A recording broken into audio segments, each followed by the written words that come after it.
Hey everybody, how's it going today? Ian back here with you, Entertainment Examiner. Hey, today I'm going to be reviewing a new indie movie for you called Wind River. This movie's been getting a lot of buzz, a lot of great reviews, and I finally got to see it this weekend. This is the third movie by writer and now director and former actor Taylor Sheridan, who's done three great movies in a row.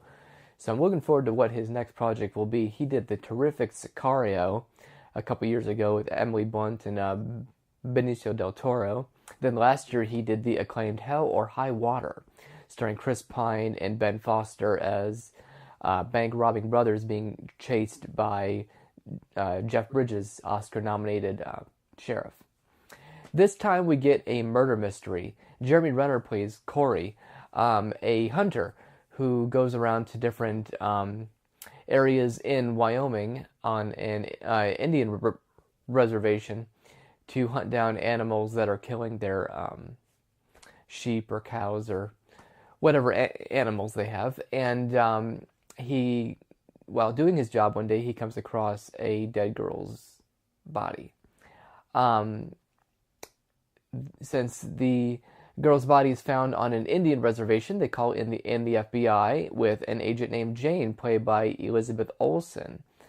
Jane comes right in from Las Vegas to a very snowy Wyoming, and she is not dressed for it, and it's a entertaining little scene we have with them. And the great Graham Greene plays the sheriff. You would remember him best from Dances with Wolves. As this investigation gets further and further, Corey, we discover more about him and his estranged wife and daughter.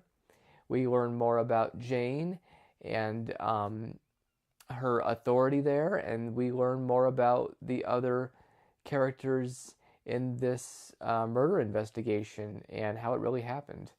I liked Wind River a lot. I thought the cinematography was beautiful. Taylor Sheridan's script is really sharp and witty and to the point.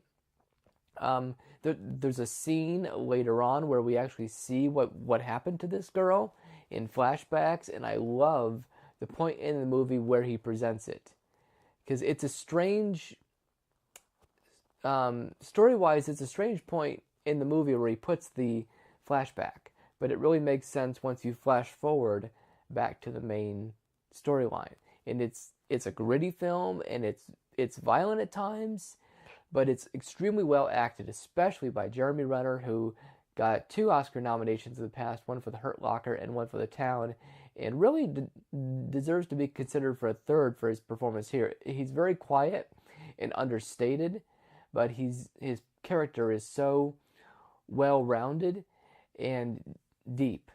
And I think that Jeremy Renner is the perfect actor to encompass all of these roles. I mean, if you watch him in The Hurt Locker and then a year later in The Town, I mean, it's a completely different kind of role, and it is here in Wind River.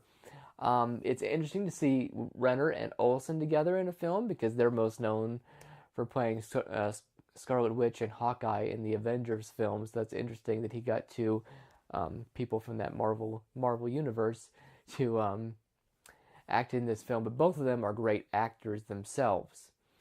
I like the murder mystery and the whole plot of the film. As I said before, it's getting really praised, like, across the board. I think it's a great film, and I'm not like as enthralled with it as other critics were. I thought it was a very solid, very good film, and it would be a normal 3-star review for me, but since the acting is so great and the cinematography and the directing and the writing, everything just clicks. I'm going to give it a 3.5 out of 4. I'm going to give it a B+. I think that it's a standout film. Is it a top 10 film for me? I don't know yet. The 2017 has proven to be a really good year for movies this year. So I'm excited to see what's to come later in Oscar season too. But definitely check out Wind River if you're a fan of murder mysteries and just great thrillers in general that are really well acted. And kudos to Taylor Sheridan for really being a new face on the scene and doing 3 great ones in a row. That is not easy to do. So check out Wind River in theaters now, rated R. So that's all I got for this week's review. Thank you guys for watching. I'll see you guys next time.